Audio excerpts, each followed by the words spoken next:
In this section, we shall be talking about the history of sales. From time immemorial, we all know that trade started by barter. As cities evolved, the limitations of the battery system became apparent, leading to the introduction of weights of precious stones, coins, and currency notes. These led to the emergence of open-air markets, which are still very much present with us till today. However, these markets became bustling centers of commerce, laying the groundwork for sales practices today. Fast forward to 1666, the Great Fire of London had a profound impact on the city's economy and infrastructure, destroying more than 13,000 houses, churches, and markets combined. In an effort to rebuild the city, fire insurance became the first abstract product to be officially sold by Nicholas Bourbon. Later on in 1700s, Benjamin Franklin, though popularly known as a politician, writer, and news editor with diverse contributions, established the Philadelphia Contribution Ship in 1752. Even though insurance had previously been on sale in the United States but unofficially, Benjamin Franklin Philadelphia Contribution Ship was the first successful fire insurance company in America, thus making him one of the early pioneers in the field of sales.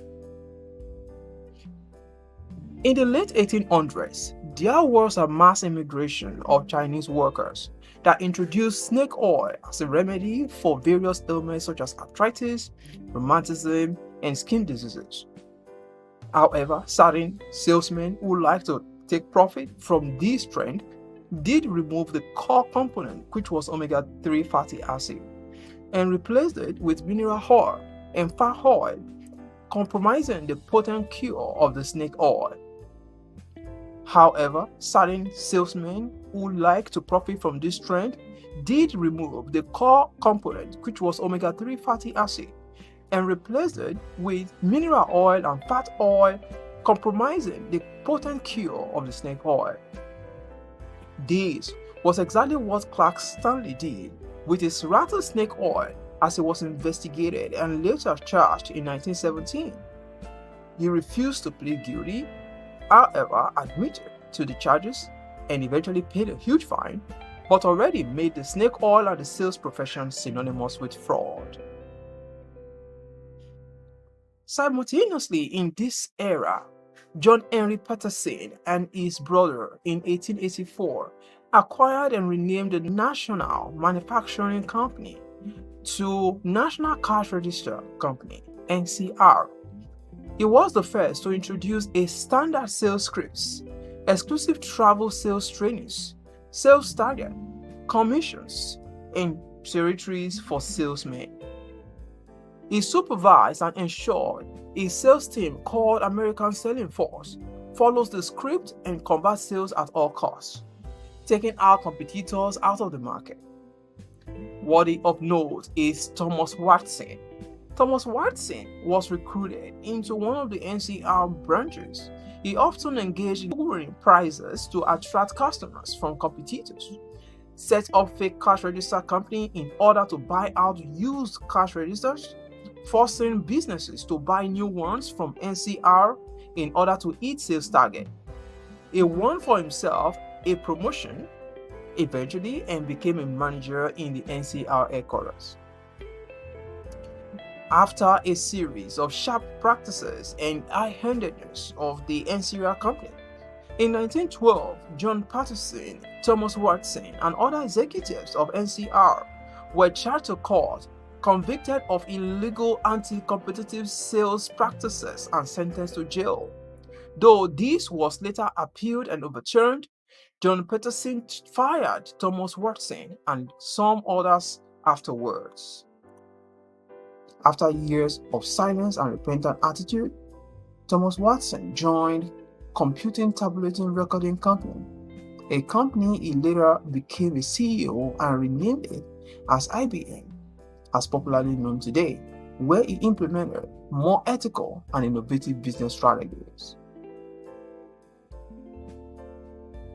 In the 1920s, there were certain kinds of selling methods that emerged and were employed by salesmen. One of such is phrenology. Phrenology selling, a science of selling, or let me say, a selling of science that suggests that by observing a person's forehead, you can find someone with high imaginative capabilities, and that such people have positive tendencies to buy your product. How do you see that? Isn't this laughable? Secondly, psychological selling. Salespeople got the frenzy of emerging psychological theories, which was a backdrop from the fading phrenology selling that was eventually condemned and abandoned. Psychological selling is understanding underlying emotions and motivations of buyers and using it in sales pitches to appeal to customers' desires in order to get a purchase. Relationship selling. In 1936, Dale Carnegie's classic, How to Win Friends and Influence People, influenced the salesmen of that era, and they began to approach their sales with focusing on developing lasting relationships with their clients, believing that if you know how to win friends and influence people, you can significantly boost your sales. In 1940, barrier selling. The barrier selling was on the negative side of the sales history. A salesman would go to a person and begin to ask questions in which all answers will have to be yes. For instance, assuming I am selling an authentic snake oil, so I would ask a potential buyer, I believe you would like your son's health to get better, right? The answer will be yes. And you know how powerful an authentic snake oil is, right? Of course, the answer is yes. And you know that the snake oil can cure your son's skin disease, right? The answer will still be yes. Then you should pick up the snake oil and use it, and all you need to do is to purchase it, isn't it? So in the end, the public was tired of straitjacketed form of questioning that does not give room for the prospect to say no. This method was heavily criticized and ultimately abandoned. Let's look at the 1950s to 2000 era. In the 1950s, the World War II had just recently ended, leading to major success in industrial production techniques. These innovations were applied in the manufacturing of consumer goods, resulting in increased production capacities. Governments had to introduce policies to stimulate the economy, such as the GI Bill in the United States, which provided benefits like educational and real estate loans. This helped improve consumer spending and economic activities. However, the increased production capacity also led to overproduction. As a result, people weren't willing to buy because the market is saturated with products, making it difficult for salesmen to differentiate their products and convince customers to buy from them specifically. This created a highly competitive environment where businesses had to develop new models to reach potential customers, giving rise to formula-based methods. For example, the BANT framework. Remember Thomas Watson at IBM, with his drive to succeed along with ethical sales practices. In 1950s, IBM introduced the BANT framework. The BANT framework stands for budget, authority, need, and timeline. This framework helps sales teams qualify leads by assessing whether a prospect had the budget for the product, authority to make the decision, a genuine need for the product, and a suitable timeline to purchase the product. This framework gained huge acceptance and is widely used in the B2B sales industry up to today. Furthermore, around 1961, an old model used in newspaper advertisement from 1898 crept into sales. The AIDA framework. The AIDA framework, representing attention, interest, desire, and action, became the first framework to integrate sales and marketing strategies together, guiding salespeople to capture attention through engaging in eye-catching marketing, sparking interest based on customer needs, building the desire for the product, and engaging call to action for the purchase. AIDA framework immediately gained wide acceptance as it's currently used in the B2C sales sector today. Both BANT and AIDA frameworks provided sales teams with comprehensive tools to effectively engage leads, qualify prospects, and drive sales. It was a great departure from manipulative sales tactics employed in the previous era. Now, due to high sales target and almost low-paying tasks with high-pressured sales closing tactics that now belabors the average salesman, one man in the late 1960s wasn't happy with his job as a salesman after being in sales for 6 months. David H. Sandler. David Sandler, disillusioned with traditional sales methods, famously remarked, according to Sandler.com, and I quote, "Traditional selling always left me feeling that I was underpaid, overworked, and worn out. Either the thrill of the sale or the money made me think it was worthwhile." End of quote. Determined to change this perception, Sandler developed the Sandler Selling system in 1966, a low-pressure consultative selling approach that puts salesmen in control of the discovery process, giving mutual respect to both the salesman and the prospect. One striking difference of Sandler's system is that if a salesman discovers that the prospective customer does not need his product, then there is no point hanging around the prospect hoping he changes his mind. Conversely, if the prospect does not see the need of the product, or rather not convinced about the product, then there is no point hanging around the salesman.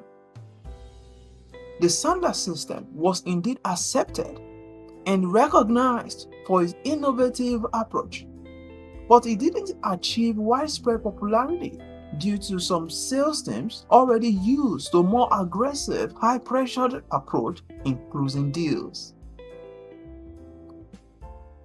Still in the same decade, late 1960s, Xerox Corporation revolutionized sales with its professional selling skills program, the Needs Satisfaction Selling.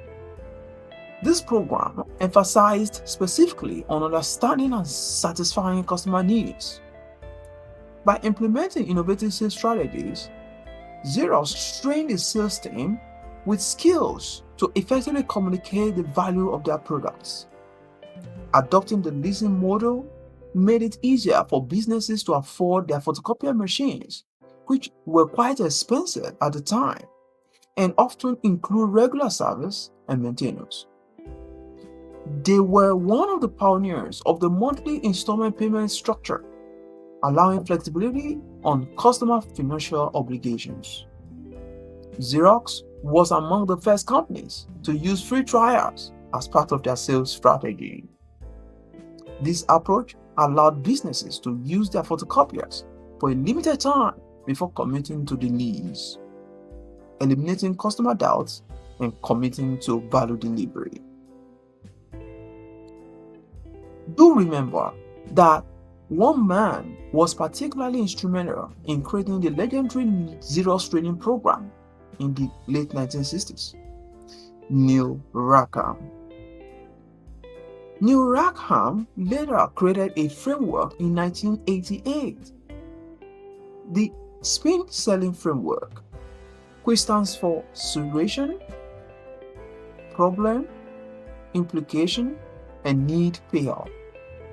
This consultative approach focuses on asking the right questions to understand the customer's situation, identify the customer problems, explore the implication of not addressing these problems, and highlight the benefits of the proposed solution. Rackham's goal was indeed to transform salespeople from mere middlemen, unlike in Xerox, into trusted consultants, paving the way for the future of consultative selling. Spin selling gained widespread acceptance and adoption, especially in the B2C sales sector. The offshoot success of Xerox training did not stop there. A former employee of Xerox, based on his exposure, experience, and need for improvement, crafted his own framework. Mike Bosworth. In 1995, Mike Bosworth introduced solution selling. This methodology emphasized understanding the customer's pain points and providing tailored solutions to it. Another consultative approach, but strives for a win-win sales outcome. Though this method was accepted and effective, but not widely adopted, as some critics say, it had limitations, such as being too rigid and not applicable in some sales scenarios. Solution selling, however, stood out from earlier methods by putting the spotlight on the customer's problems and not just highlighting the product features or relationships. With the advent of World Wide Web in the early 2000s, the need for online selling methods emerged as companies faced even more increased competition. As more businesses offer similar products to a well-informed audience, differentiating through personalized customer experiences and robust engagement became crucial. Established frameworks like psychological selling, solution selling, spin selling, and Sandler Selling gained renewed relevance by emphasizing the importance of understanding and addressing customer needs and providing tailored solutions. In 2003, again, Mike Bosworth introduced Customer-Centric Selling, a framework designed to align sales processes with the customer's buying journey. This method involves identifying the different stages a customer experiences, such as awareness, consideration, and decision, and offering the right information to support each stage. It also emphasizes engaging with customers in a way that addresses their specific needs and concerns, making the buying process smoother and more intuitive. This approach was indeed designed to address the limitations of solution selling by being more flexible and customer-focused.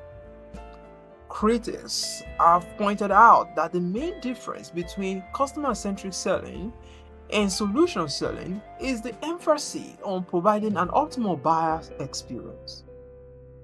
However, some also found customer-centric selling to be too complicated and challenging to apply consistently.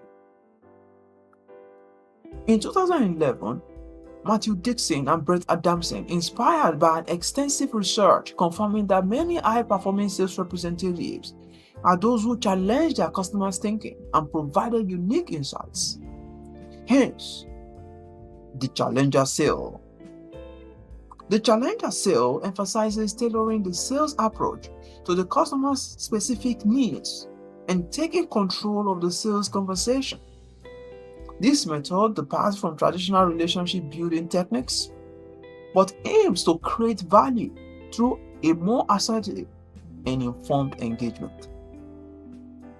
It is primarily embraced by salespeople who naturally fit the challenger profile, and it gained popularity among enterprise sellers and those with complex sales processes. Some people felt it could come across as being too pushy, which might make customers feel uncomfortable or alienated. Finding the right balance between assertiveness and showing empathy become crucial for those using this approach.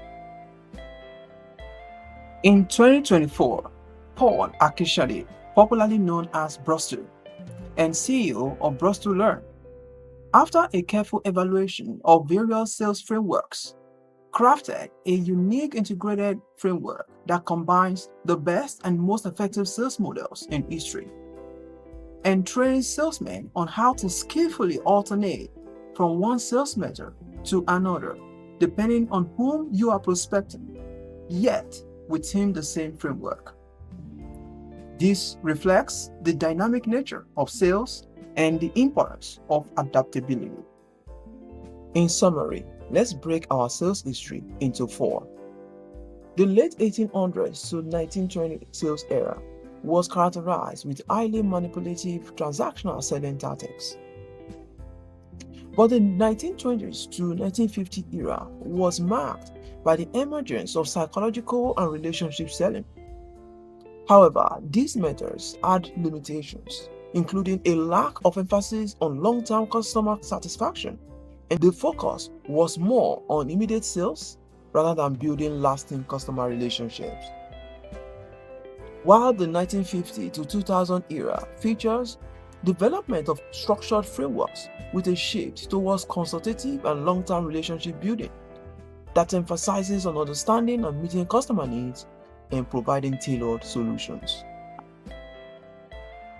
Meanwhile, from 2000 till date emphasizes strongly on customer-centric approaches, leveraging technology and data analytics with strong ethical sales practices, high-powered consultative selling, and the use of integrated frameworks.